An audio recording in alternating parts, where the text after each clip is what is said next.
Here we're asked to solve for x, and I'm going to rewrite this a little bit just so we can see it a little bit better. But in this one here, we got to do a little bit of work because we have two x's that we're going to have to deal with here. And so it'll be a little bit more difficult than a standard just solving problem.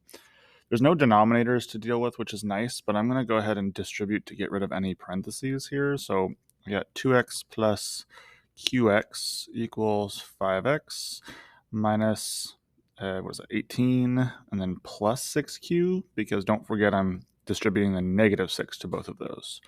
So now I'm going to get all of the x's on one side, and to do that, I'm going to subtract 5x from both sides here.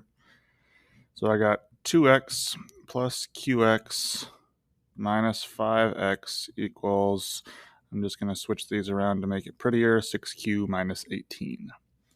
Now, since I'm solving for x, I got all the x's on one side. I'm going to factor out the greatest common factor here, which is x. And I'm left with 2 plus q minus 5 equals 6q minus 18. I'm going to add a little thing here. I'm going to combine like terms on this. So 2 minus 5. So just one more step here is going to be q minus 3. And now I'm going to divide both sides by q minus 3. And so what we may think is the final answer here, 6q minus 18 over q minus 3. But let's look at this. Remember, we want things as simplified as possible.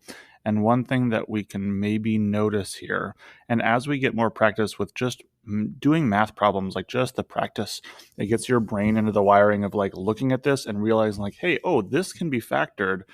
Would that help us? Well, let's just try it really quick and see.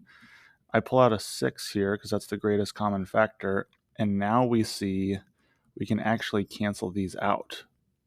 And that tells me that my answer here, my solution, is x equals 6.